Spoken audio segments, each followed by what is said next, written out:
Hi, I'm RJ Baxter of Fairway Independent Mortgage with your Saturday strategy. I want to share this week a couple credit report tips about how our clients can optimize their credit. I know you guys get the questions, and most of you just leave it up to the lender to explain and talk to the client about that, but it helps to have a little bit of extra knowledge about this if it comes up in conversations, because it does.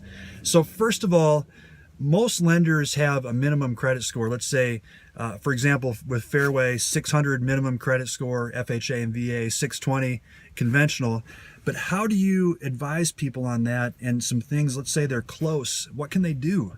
So the first thing to know is that a lot of people will reference sites like MyFICO, Credit Karma, places like that. And these are great resources for monitoring a person's credit. But there are several different FICO models out there, and a lot of people don't know that.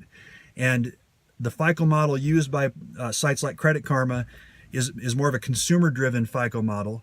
And the one that I pull as a lender is a different FICO model. So typically what we see is we're going to pull anywhere from 20 to even as much as 40 points lower on a lender FICO model credit report compared to a Credit Karma or a MyFICO credit report. So when someone's talking about they have a 610 credit score or a 630 credit score on Credit Karma, chances are as a lender, I'm going to pull lower. Now, I want to share with you guys also a couple things that if people are asking about it, that I recommend. Now, none of this is for sure. I want to say that, and not guaranteed to do anything.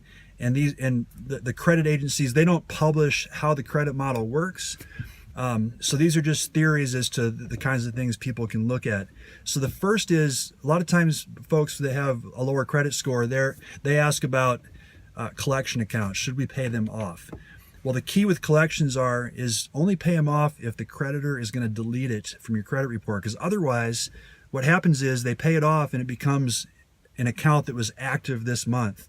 And anything more recently active is going to have more of an effect on the credit score.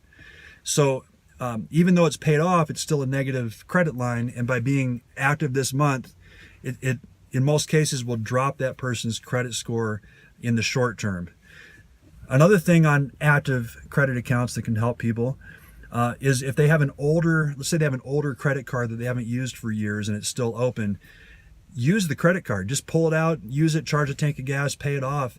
It's the same thing as paying off the collection. That account then is going to show that it was recently active, and it's going to actually boost their credit score a bit. The third thing is to not close old accounts. Old, deep credit accounts have a better effect on a person's credit score. So it's a big mistake to, for example, let's say someone has a credit card they've been chipping away at for years, and they finally pay it off, and they close the credit card. No late payments on the credit card ever. That's going to actually most likely hurt them, or maybe be neutral on their credit score. But keeping an old, deep credit account open like that is going to be a benefit. Longer, deeper, older line items with a longer positive history are going to have a stronger effect on someone's credit score.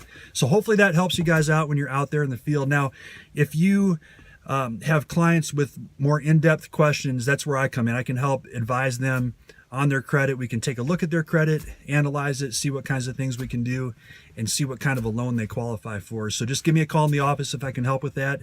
I appreciate you guys watching this weekend, and you guys have a great weekend.